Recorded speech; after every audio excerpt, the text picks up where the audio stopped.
Hey, it's Sally. Welcome back to Soul to Self, where we answer the questions that your soul is quietly asking.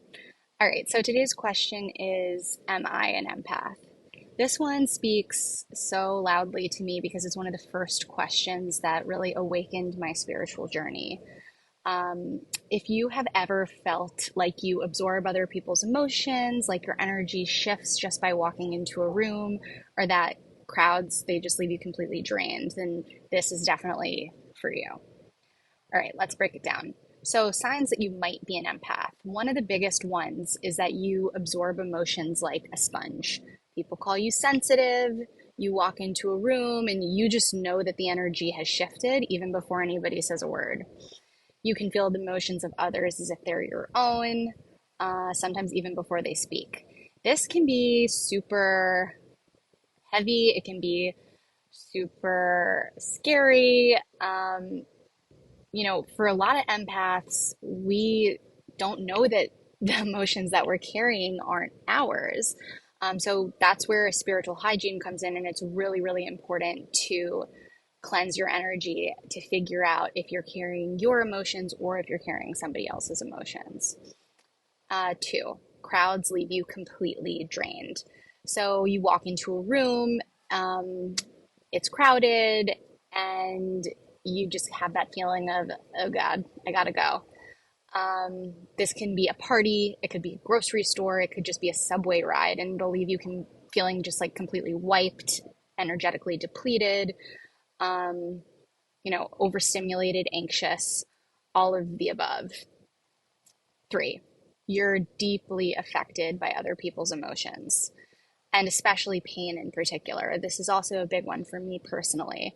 Um, Movies, music, a friend's venting, it can all deeply affect you, and you will literally internalize these feelings as if they're your own feelings.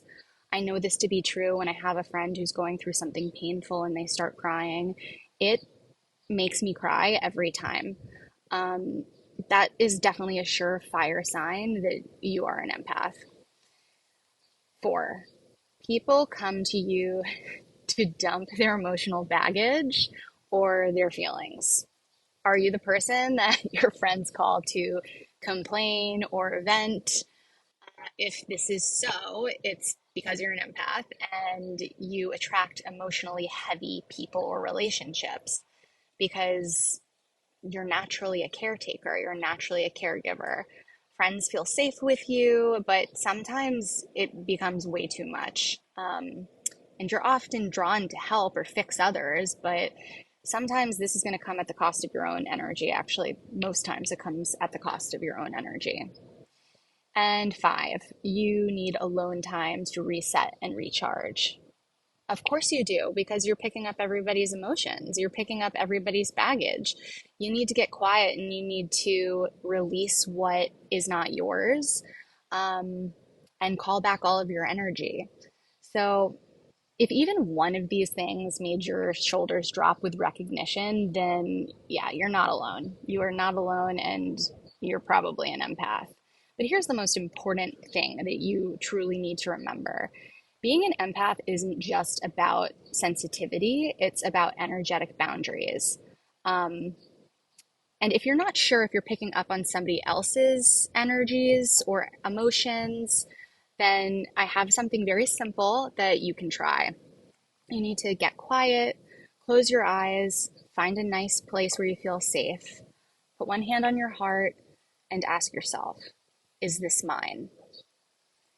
Your body always knows. You'll get an answer almost immediately if it's yours or if it's not. Just breathe through it. Empathy, it's a gift. And something that empaths don't usually realize is that not everyone has this gift. It's rare and it's super special.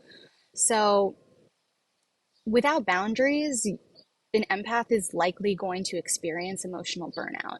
So, that's why it's so, so important to keep your energy clear. Just remember, you don't have to carry everyone's baggage. You don't have to carry everyone's shit. You're here to feel, you're here to discern, and you're here to choose what's yours to hold. So don't give your power away. Remember, you have the power to choose what to hold. So let me know in the comments, are you an empath? What do you do to stay grounded?